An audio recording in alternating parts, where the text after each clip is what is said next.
भविष्यवाणी तो हम करते नहीं है, हाँ, और ना ही हम वो छोटे दज्जाल की तरह चिट्ठियां निकाल के दिखाते। चिट्ठियां निकालने वाले नहीं, माइंड प्रोग्रामिंग, माइंड रीडिंग कर करके सामने वाले की सब चीजें बताएं। अरे मियाँ उनसे कहो पहले ये बता दो पाकिस्तान इंडिया से क्या करने वाला है, चाइना क्या करने वाला है। यहाँ ये एक आदमी की चिट्ठी बता रहे हो, पूरा मुल्क जब खतरे में हो तुम्हारी चिट्ठी क्यों नहीं निकलती? और सारे हॉस्पिटल बंद कराओ, चिट्ठियों से चलेंगे, सारे सब चिट्ठियों से चले। मैं आपसे कहता हूं हम चिट्ठियों वाले नहीं। तुम्हारी चिट्ठी झूठी हो सकती है, मदीने के ताजदार का कौल गलत नहीं हो सकता। मैं साल भर के बाद हज के लिए गया था और हज करके जब वापस में अपने बाल मुड़ा रहा था, हलक करवा रहा था, तो जो हजाम हमारे बाल मुड़ा रहे थे वो आगे से पीछे से देखा और उसके बाद कहा आप सलमान अजहरी है ना? मैंने कहा हाँ है।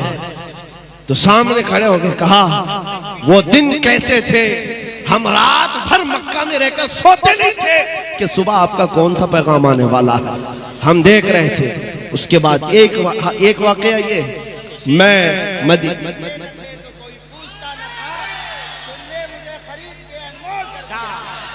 मदीने तैयबा से हमारी जिंदगी का खुलासा मैं बता रहा हूँ। पूरा हिंदुस्तान कितना चाहता है ये अपनी जगह पर, मदीने तैयबा में हाजिरी देकर बाहर निकल रहा था। सफाई करने वाले वो हमारे मुल्क से होंगे या पाकिस्तान से होंगे, ड्रेस पहने रहते हैं और वहां पर भी वो लाल दुपट्टे वालों की उनकी नजर ज्यादा होती, बचते बचाते। करीब में आए, जन्नतुल बकी के पास जा रहा था, एक साहब आए, उन्होंने पकड़ कर कहा मैं आपसे मुसाफा करना चाहता हूँ, हाथ चूमना चाहता हूँ। वहां नहीं कर सकता था, यहाँ तक आ गया आपके पीछे। मैंने कहा ठीक है मिल लेते हैं, मुसाफा किया। उसके बाद उन्होंने कहा रमजानुल मुबारक के दिन थे जब आप हिंदुस्तान में बैठकर ऐलान कर रहे थे और कोरोना के सख्त लॉकडाउन चल रहे थे, मस्जिद नबवी में लोगों का आना जाना बंद था, हम सफाई के लिए अंदर जाते थे और दिल इतना बेकरार होता। रात को जब आप वहां से कुछ ऐलान कर रहे होते, मैं मोबाइल चालू करता और हुजूर के कदमों में जाकर यूं रखता था और कहता था कि ऐ अल्लाह के नबी, इस बंदे पर आप तवज्जो फरमाते। ये उनका मोहब्बत का, उनके इखलास का या उनकी ये हमदर्दी का इजहार था। लेकिन उसी दिन मैंने समझ लिया हमारी बात हुजूर के कदमों तक पहुंच गई, ये हमारी जिंदगी की मेराज है। अगर हुजूर पाक सल्लल्लाहु ताला अलैहि वसल्लम तक ये बात पहुंच रही है और पहुंची ना होती तो ये मदद का हाल होता भी नहीं, ये हालात होते भी नहीं। यह उनका करम है, वरना मुझ में तो ऐसी बात नहीं।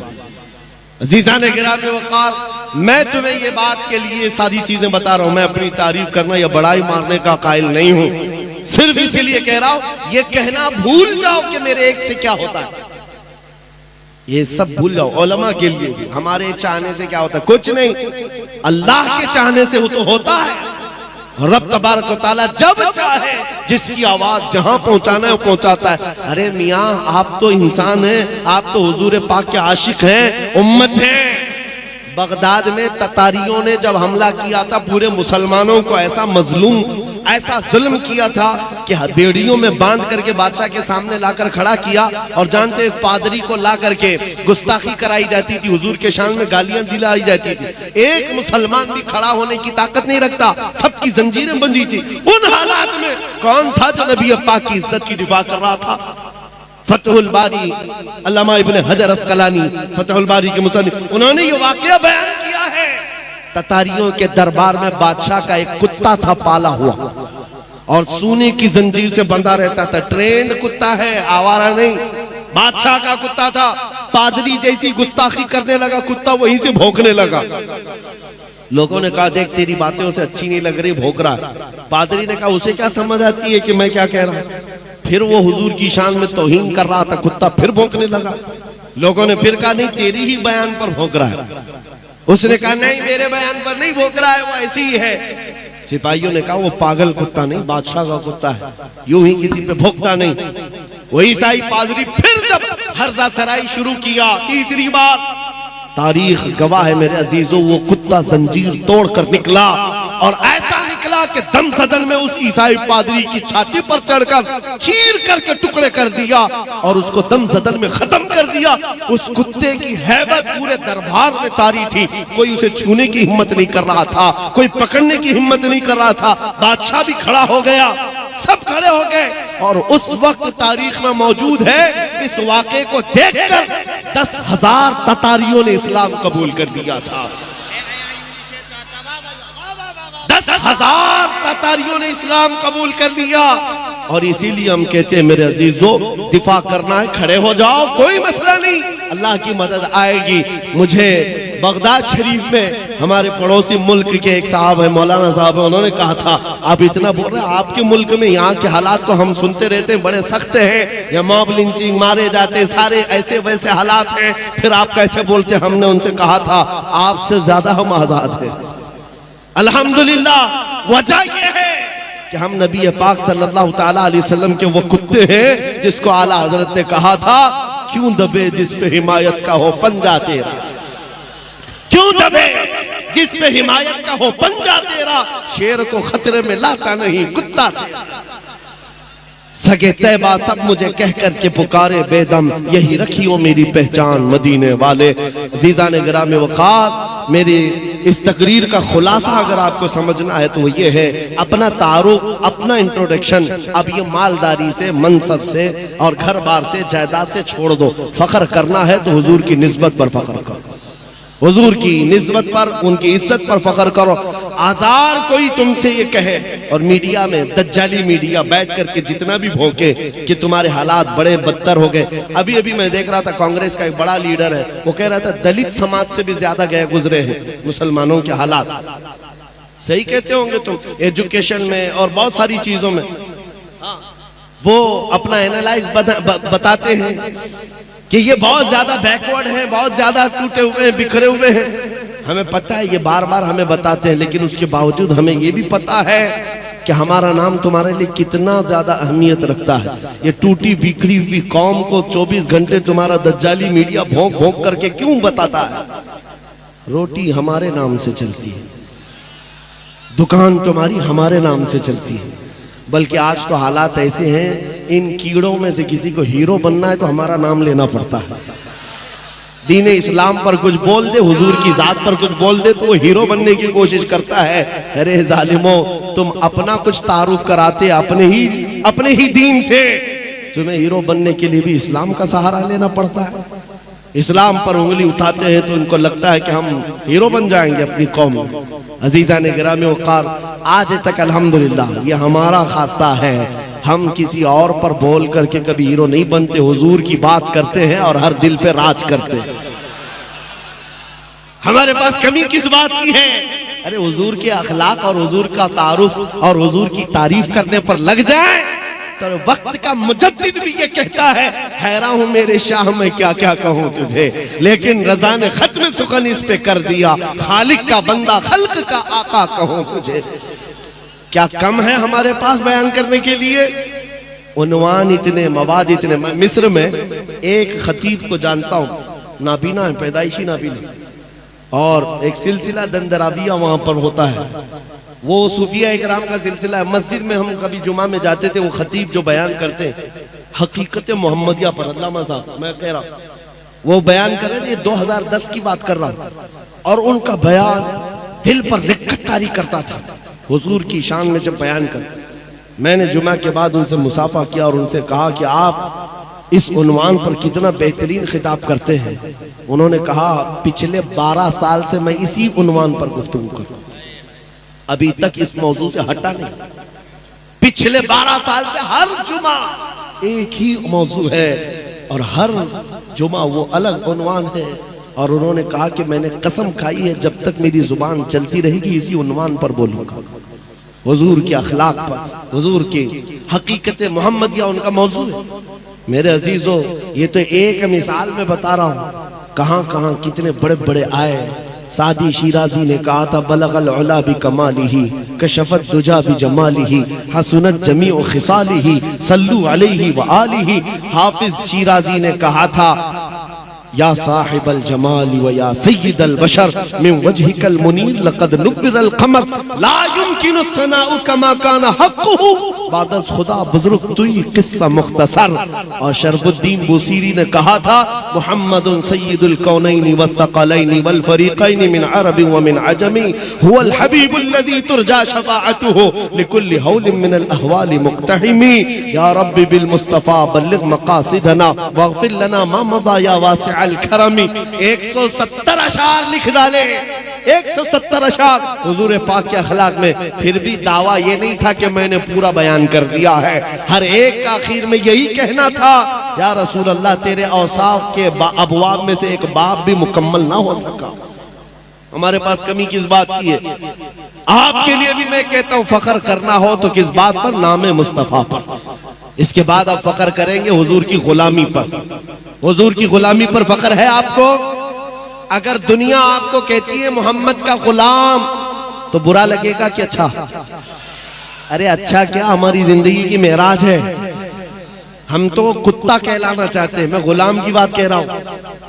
दुनिया अगर कहे हुजूर का गुलाम, मोहम्मद अरबी का गुलाम, एतराज है कोई? नहीं है तो हुजूर का खुल के गुलामी करो ना। फिर गुलाम कहे कोई तो आपको एतराज नहीं, तो आओ खुल के गुलामी करो, छुप करके गुलामी नहीं। इश्क हो तो इजहार भी होना चाहिए, इश्क हो हुजूर से तो इजहार भी होना चाहिए। ये दाढ़ियां चिलाकर, टोपियां छुपाकर, यहूदियों और ईसाइयों के लिबास पहनकर, ये कौन सी गुलामी की बात है? हुजूर की गुलामी है तो खुलकर गुलामी करो। दुनिया को चोटी रखने में शर्म नहीं आती, मुझे दाढ़ी रखने में क्यों शर्म है? हकीकत है या नहीं? अरे मेरे अजीजों, वो चड्डी पहन करके घूमे, शर्म नहीं आती, हमें हुजूर के अखलाक पर क्यों शर्म आए? हम आमिना के लाल के अखलाक पर क्यों हया करें? इसलिए कि हमारा अकीदा यह है कि पूरी कायनात में सबसे ज्यादा हसीन कोई चेहरा है तो आमिना के लाल का। अकीदा है कि नहीं है? यकीन है कि नहीं है? हुजूर से ज्यादा किसका जमाल है? फिर आपसे मैं यही कहता हूं, जब आपका सब ये मानना है, सब आपका ईकान यही कहता है हुजूर से बढ़कर कोई नहीं, तो फिर उनके कदमों को छोड़कर कहीं और क्यों जाए? ऐरे गैरे नत्थु खेरे के पीछे भागते रहोगे तो हालात यही होंगे। उनके जो हम गुलाम थे, खल्क के पेशवा रहे, उनसे फिरे जहां फिरा, फिर आई कमी वकार में। आज जानते हो आला हज़रत इमाम अहमद रजा खां फाजिल बरेलवी रज़ी अल्लाह तआला अन्हु का मकाम व मर्तबा पूरी दुनिया में इतना बड़ा कैसे है? वो आला हजरत सिर्फ फकत एक मौलवी का नाम नहीं है। सुनो, हर चीज अल्लाह ताला ने अता की। इल्म का बादशाह, उलूम व फनून का माहिर कामिल है, और तकवा व तहारत में भी इमाम है, और खानदान से भी कम नहीं है, बड़े खानदान का, और माल में भी कम नहीं, कई जमीनों और जायदादों का मालिक। औलाद भी अल्लाह ने ऐसी दी कि एक मुफ्ती आजम तो दूसरा हुज्जतुल इस्लाम। फख्र करने के बहुत जरिए थे। बरेली का बड़ा जमींदार हूं मैं, फतावा रज़िया लिखने वाला हूं मैं, मुफ्ती आजम हुज्जतुल इस्लाम का बाप हूं मैं, नकी अली और रजा अली का बेटा और पोता हूं मैं।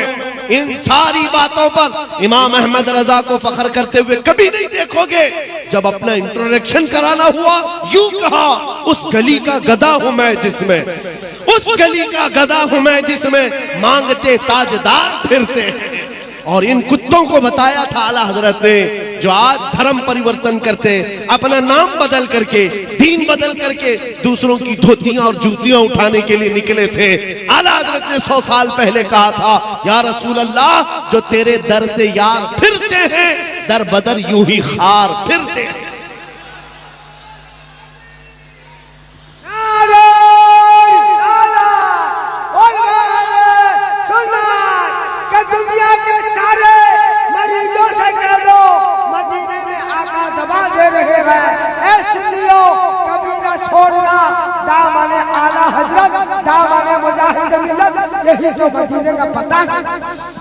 अज़ीज़ान गिरामी वक़ार, मैं आखिरी चंद बातें आपके सामने रखता हूँ। उड़ीसा के हालात नहीं बल्कि पूरे हिंदुस्तान, बल्कि पूरी दुनिया के हालात भी जैसे आपको इस बात का मैंने यकीन दिला दिया। आप परवाने हो कि नहीं हो? हुजूर के परवाने हैं ना। और हुजूर पाक सल्लल्लाहु ताला अलैहि वसल्लम के अलावा किसी और की गुलामी का पट्टा कोई डालने ना पाए तुम्हारे गर्दन। इतनी बात याद रखना, आवारा बन करके मत घूमना कि कोई भी अपना पट्टा डाल करके तुम्हें ले जाए, इसलिए कि जो आवारा होता है उसको म्युनिसिपैलिटी वाले उठा के ले जाते हैं। हाँ, और जो पट्टे वाला होता है उसको आला हजरत कहते हैं इस निशानी के जो सग है नहीं मारे जाते, हश्र तक मेरे गले में रहे पट्टा तेरा। हाँ, पट्टा रहना चाहिए लेकिन ऐसे वैसे का नहीं, दोपहर में नीला, शाम में लाल, फिर दूसरे दिन हरा नहीं। एक पट्टा पड़ा है, किसी की जय विजय क्यों पुकारे, क्या गरज हमको, हमें काफी है सैयद अपना नारा, या रसूल अल्लाह हमें काफी है सैयद अपना नारा। इस बात पर जमे रहो, डटे रहो, और वक्त अच्छा आने वाला है मेरे अजीजों, क्योंकि हम भविष्यवाणी तो करते नहीं। कुछ लोग ये कहते हैं, कुछ लोगों को ये सुनने का तो हर जगह शौक है, अल्लाह साहब को भी शौक है। हाँ, भविष्यवाणी तो हम करते नहीं है। हाँ, और ना ही हम वो छोटे दज्जाल की तरह चिट्ठियां निकाल के दिखाते, चिट्ठियां निकालने वाले नहीं। माइंड प्रोग्रामिंग, माइंड रीडिंग कर करके सामने वाले की सब चीजें बताएं। अरे मियाँ उनसे कहो पहले ये बता दो पाकिस्तान इंडिया से क्या करने वाला है, चाइना क्या करने वाला है। यहाँ ये एक आदमी की चिट्ठी बता रहे हो, पूरा मुल्क जब खतरे में हो तुम्हारी चिट्ठी क्यों नहीं निकलती। अरे सारे हॉस्पिटल बंद कराओ, चिट्ठियों से चलेंगे, सारे सब चिट्ठियों से चले। मैं आपसे कहता हूं हम चिट्ठियों वाले नहीं। तुम्हारी चिट्ठी झूठी हो सकती है, मदीने के ताजदार का कौल गलत नहीं हो सकता, मेरे आका का फरमान गलत नहीं हो सकता। जमीन टल सकती है, आसमान टल सकता है, मुस्तफा का कौल और फरमान कभी नहीं टल सकता। सुनो, मेरे आका ने फरमाया उस वक्त तक कयामत नहीं आएगी जब तक हर घर से ला इलाहा इल्लल्लाह की आवाज ना आए। अगरचे काफिरों को बात बुरी लगती हो, मेरे आका ने फरमाया हर घर से हर फर्द की आवाज आएगी, ला इलाहा इल्लल्लाह ये आवाज आएगी। वो इमाम मेहदी का दौर होगा, वो आएगा वक्त। इसी को शायर ने जो कहा था, कुछ देर की खामोशी है फिर शोर आएगा, आज कुत्तों का वक्त है कल हमारा दौर आएगा। लब्बैक या रसूल अल्लाह, लब्बैक या रसूल अल्लाह, लब्बैक या रसूल अल्लाह।